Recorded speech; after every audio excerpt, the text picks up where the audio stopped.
Today on Ag Etc., Eric Atkinson introduces us to our final 2016 Master Farm Family honorees, Clifton and Kathy Heiniger from Brown County.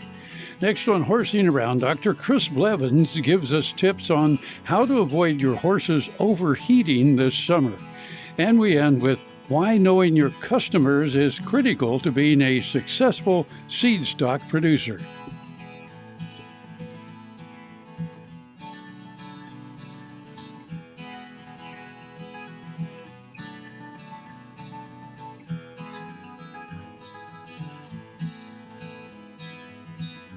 Closed captioning brought to you by Ag Promo Source. Together we grow. Learn more at agpromosource.com. This segment brought to you by Kansas Regenerative Medicine. Your stem cells, your health, your life. He didn't head right back to the farm upon graduating from Kansas State University with an agricultural mechanization degree in pocket back in 1980. But after a brief stint as a technician with a leading agriculture machinery manufacturer in Kansas, Cliff Heiniger returned to northeast Kansas and to the family farm near Fairview for good, teaming up with his father in the crops and hog operation. A couple of years later, he married Kathy, a farm girl herself from McPherson County, whom Cliff met through connections at K-State. From that point on, Cliff and Kathy have forged ahead with their farming enterprise, which has both grown and transitioned with the times. The hog production eventually gave way to cattle, and this family farm now consists of 2,500 crop acres, corn and soybeans primarily, and it finishes around 200 cattle per year. And every once in a while, the Heinigers will feed some hogs when the economics are right. Their eldest son, Austin, now farms with Cliff and Kathy, their enterprise called Heinco. It all started, though, not in Brown County, but on a farmstead in neighboring Nemaha County. My dad got out of the Air Force in '59 and moved to what was the old home place near Bern, Kansas. And then about 10 years later, in '69, he got the opportunity to buy this farm we're living on right now, and thought it was a great opportunity. And now I have to give him credit. We surely wouldn't be here and doing what we're doing without him. On my own, I guess I started in FFA. We fixed up an old hog shed out there, and I gradually acquired a few sows and farrowed some pigs, and that's actually how I got paid my way through college at K-State. I majored in ag mechanization and with a minor in ag econ, and I wanted to come back and farm, and that was the spring of 1980. And I don't know if you remember the spring of 1980, but I got back and we planted the crops, and that was about the last we saw of rain. And by midsummer, I got a job as a field test technician at Heston Corporation, and actually enjoyed that very much, but I was only there about 8 months, and I decided spring rolled around again, we're going to try it one more time. And that was for good then? And that was for good, and I came back, and the hog operation was pretty much done or closed down for the time, and when I came back, we built some new, fixed up some facilities and started raising hogs again. Plus we had a small cow herd, and of course we've always been primarily a grain farm, and the livestock was more of a diversification, although I really enjoyed raising hogs for a number of years. Sure Crop Fertilizers was started by my father, Don Sherman, and my mother, Shirley Sherman. Family business that started in the 80s. We predominantly focus on plant nutrients and what we can do to give growers better responses for with the fertilizer dollars that they do and what we can do to make those things work better for that grower.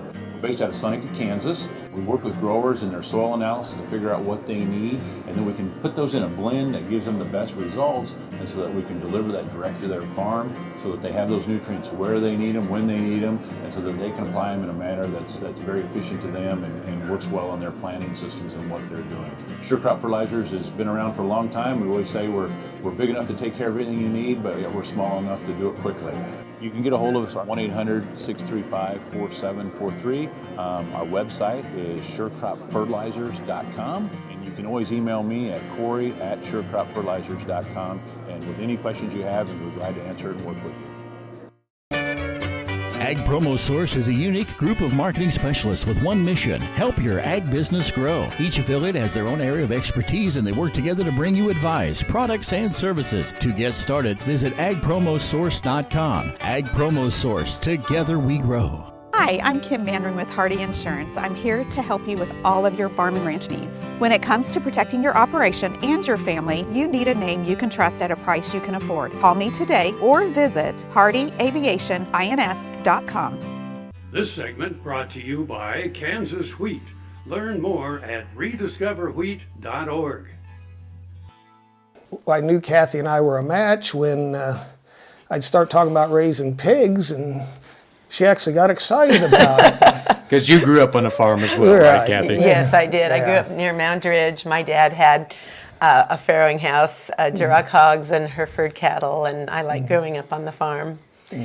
And I went off to K-State and majored in home economics education, and with the thought of maybe being an extension agent. And when we got married in the summer of '83, there was not a teaching opening or an extension agent opening. So for a time, I did some substitute teaching.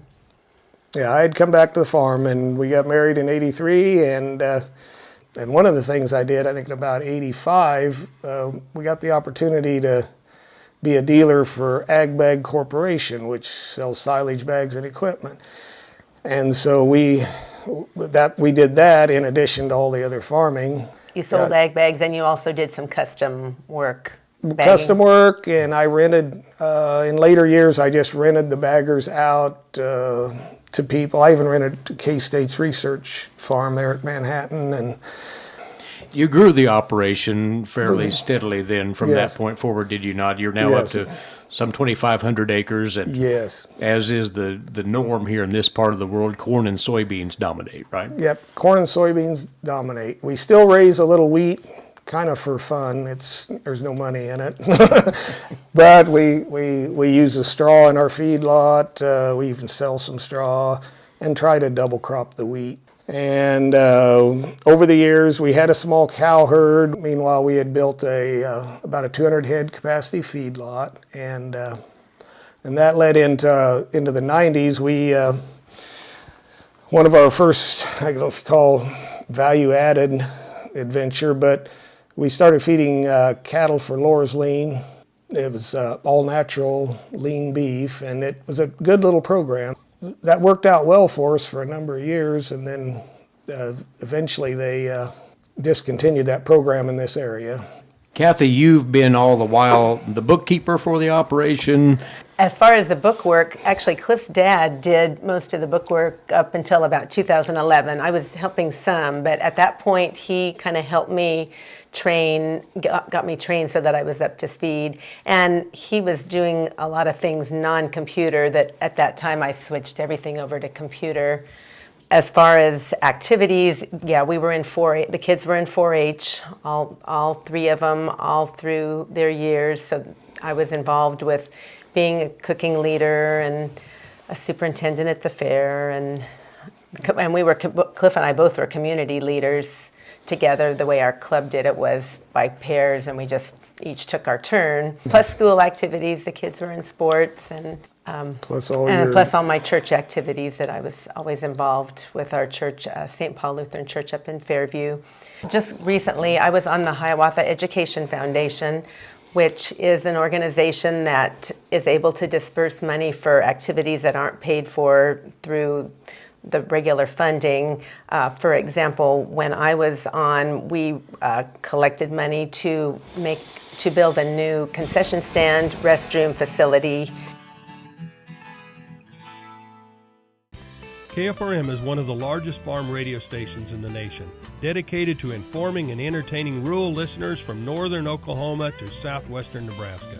You can catch KFRM in many ways, of course, 550 on the AM dial, streaming at kfrm.com, or on your smartphone by going to the TuneIn Radio app, or on Ag AM in Kansas on Tuesdays and Facebook every day of the week. KFRM, tune us in. You'll be glad you did. Valley Vet Supply is devoted to providing information and professional quality products at reasonable prices. Valley Vet Supply. No matter where, no matter why, the Veterinary Health Center at Kansas State University is committed to providing quality patient care to animals and exceptional customer service to their owners. From routine checkups to emergency and specialty care, our world-renowned specialists and experienced professionals are here to discover, to teach, and to heal. Let us know. How can I help? How can we help? Next time you see a beautiful field of corn, reach out and thank the farmers who work tirelessly to raise corn for livestock feed, renewable fuels, and exports to feed a growing world population. The farmers on the Kansas Corn Commission work for Kansas Corn with grower-funded checkoff dollars that support foreign and domestic market development, research, promotion, and education to expand opportunities for Kansas farmers. To learn more, visit kscorn.com. This segment brought to you by Sure Crop, liquid crop nutrition delivered right to your farm. You have both been involved and committed to promoting agriculture in various ways through the pork producers group, Brown Nemaha County Pork Producers. These are things that you see as valuable to your operation and to agriculture in itself, right? Right, and it's promoting products and also promoting the idea of the farm, the image of the farm community, with so many people in the world not being maybe 2 or 3 generations removed from the farm. We try to get out and reach out in that way. Kathy, we'll let you talk about the 3 boys, and we'll walk right through. We'll leave the eldest for last because he's involved in the operation. Brian is currently studying ophthalmology, is that correct? Yes, that's right. He had gotten a degree in kinesiology from K-State and then went on to Vanderbilt Medical School in Nashville and is now in his 3rd year of residency at the University of Texas Southwestern Medical Center in Dallas. And Cale is your youngest, and he is also in the medicine field to an extent. Pharmaceutical research? Yes, he actually is the only one of us that didn't go to K-State. He ended up at Pittsburgh State on a running scholarship for cross country, and he ended up getting injured, but he decided he'd still go ahead and study down there and got a chemistry biology dual major. And he graduated a year ago, May, and moved up to near Kalamazoo, Michigan, and works for a company that does independent research for early stage drug development. And lastly, your eldest, Austin, after a brief stint in industry, he returned to the farm. Yes, he did. He had a business degree from K-State and worked for 7 years down at Frito-Lay in Topeka in the transportation department, and decided that he was ready to come back and farm. I guess it's been 3 years now, and it's been nice for him to return. For one thing, of course, he's much more up on the technology, which neither Cliff and I were very good at embracing. Austin also has a Facebook page for our family farm, Heinco, where he likes to share with everyone, but especially non-farm people, what goes on in the farm and why we do things the way we do them. Last item here, your reflections on what it means to be named as a master farm family. We'll start with you, Kathy. Well, we're humbled by this being named both at our county level and then at the state also. we feel like we do what a lot of farm people do, run our farm business and then do a lot of volunteering to help make the community a better place. And so we just feel humbled and appreciate that we've been. Yep, we were surprised, yeah, and don't consider ourselves extraordinary. I think there's many farm couples around that do the same thing we do, basically, and I think it's a nice tribute to all of them to have an award like this or to be selected. So we're humbled and honored. Cliff and Kathy Heiniger, Kansas Master Farm Family, Class of 2017. Hi, I'm Randy. And I'm Paul from PFI. We would like to personally invite you to stop by PFI, home of Boot Daddies. PFI is America's Western store, covering over 50,000 square feet. Over 25,000 boots. Visit Saddle City with the largest selection of saddles and tack anywhere. A huge selection of hats at Big Spur Hat Company in PFI Town. And choose from the best brands of clothing and accessories for the entire family. PFI, located on Highway 65 at the Battlefield exit in Springfield. And I'm not kidding. The Kansas Wheat Innovation Center in Manhattan is rediscovering ways to get improved varieties and new genetics in the hands of farmers faster. Grower-led and checkoff-funded research initiatives are bringing about positive change. This grassroots leadership provides a strong voice in Topeka and Washington, D.C. Now is the time to partner with Kansas Wheat in moving wheat forward. Kansas Wheat Commission and Kansas Association of Wheat Growers. Farmers investing in their future and yours. Log on to rediscoverwheat.org. Tarwater Farm and Home has been family owned and operated since its beginning in 1978. What you need for farm and agriculture, lawn and garden, clothing and footwear, and so much more. You'll be surprised at what you'll find in this huge store. They have what you need and lots of it. So come take a look. You'll discover that customer service is first and foremost. Always has been with the Tarwaters. Tarwater Farm and Home, 4107 North Topeka Boulevard. We do business with Blueville because of the quality of their work. It is excellent quality, and because they make a commitment to their customers. We enjoy the benefits of hiring a good company to help us maintain this home. We will always do business with Blueville. We have for many, many years, and there's no reason for us to look for any other service. This segment brought to you by Kansas Corn. Learn more at kscorn.com.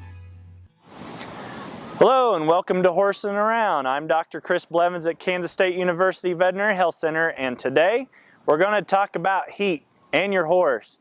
We always are concerned with us in heat advisories and when we have heat indices in the hundreds, but don't forget about your horse. We also talk about small animals and those kind of things, but again, your horse in the elements needs to be of a concern and need to make sure that we are with them, or at least know what we need to do to keep them cooled off or keep them from having a heat stress or heat stroke. Now, what would we do initially? It would be same for you and I. Water, fresh water. I mean, that's kind of one of those things that's easy to remember, but again, sometimes when it's really hot, we may forget to go and check that on the horse. Maybe they'll go through a lot more water too. You have to remember that your horse, a standard size horse, 1,100 pound horse, could drink up to 20 gallons of water or more a day when it's really hot. So do you have that much water for each one of your horses every day, especially when it gets hot? It sure is something to think about.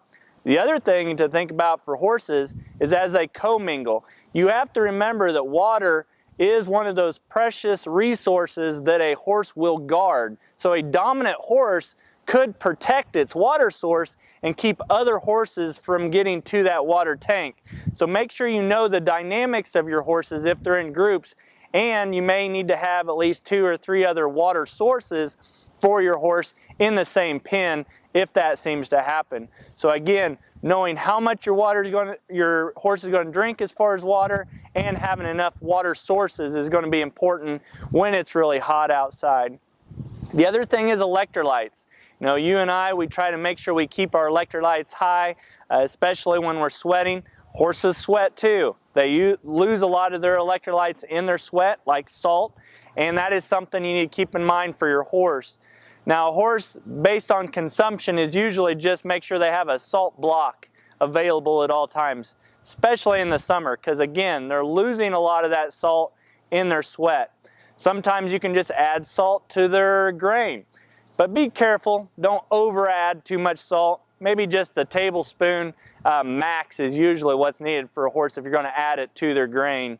But the best thing to do is just a salt block, so they can just have access to it whenever they want it or crave salt. But there's other electrolytes too that they sure could be involved with. The other thing we need to remember is shade. Shade itself can actually take and drop the temperature by 10 to 20 degrees when it's really hot. So either have trees or access to barns or run-in barns that they could have with those things in different environments. In addition to those shades is airflow, fans. Kind of keep those things in mind too. Even when it's really humid, you got to have the wind to evaporate to cause for cooling. Now, if your horse is overheating, what will they show? Lethargy, sometimes colic. Take their temperature. If it's over 103.5 degrees Fahrenheit, they could have heat stress or heat exhaustion. So you probably need to get your veterinarian involved in those aspects and times. Again, if you got any other questions about your horse and heat, contact us here at the vet school or contact your veterinarian. I'm Dr. Chris Blevins for Horsing Around, and we'll see you around. The new Better Horses Network is worldwide, presented by Lucas Oil, featuring worldwide radio and TV with iconic hosts like Al Dunning, Sharon Camarillo, Ernie Rodina, Lindy Birch, and Craig Cameron. With American Cowboy, Horse and Rider, Brushy Creek, Cavenders, and Ride TV.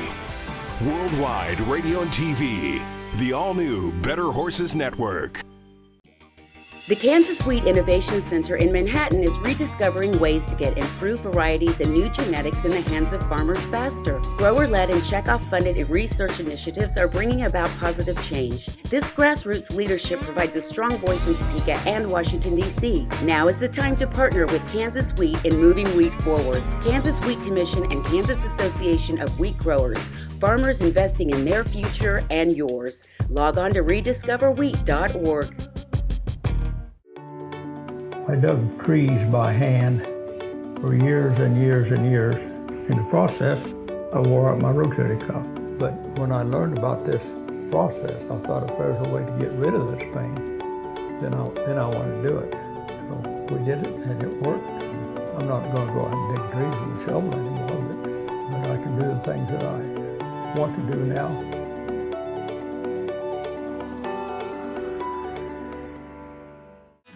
This segment brought to you by Kansas Soybean Commission. Progress powered by Kansas farmers. While the nation's cattle herd grows, so does demand for registered bulls and the competition among seed stock suppliers. You know, there's a lot of bulls for sale that have kind of the same guarantee, if you will, and I think seed stock providers are looking for a way to differentiate. So assisting in merchandising feeder cattle through building a network of demand for the kind of genetics that provider is putting out there is a way that they can certainly create loyalty amongst their bull buying clientele and create a marketing program that is multifaceted without the input of dollars through necessarily owning any feeder cattle themselves.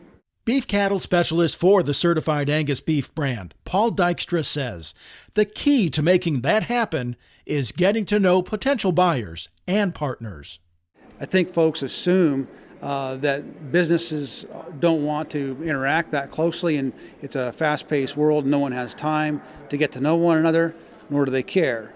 But in the world of feed yards and ranches trying to do commerce with one another, I think it's very valuable for a rancher or farmer that has calves to merchandise to go and get to know 5 or 10 feeders that might be potential customers.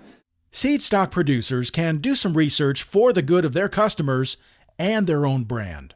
Knock on some doors, make some phone calls, and become a known entity. That way, when the time comes down the road that there might be some cattle that are ready to be sold, you've already got an established relationship and a certain amount of trust between each other. Know thy customers has to begin with the seed stock supplier's customer lists and their commercial herds. Understand the priorities of what your customer needs in the cattle that they might be buying from you. And of course, we always go back to that feed yard performance, average daily gain and feed conversion, as well as carcass traits on the rail that are important, as well as, of course, health management. I'm Bob Cervera. Closed captioning brought to you by Ag Promo Source. Together we grow. Learn more at agpromosource.com.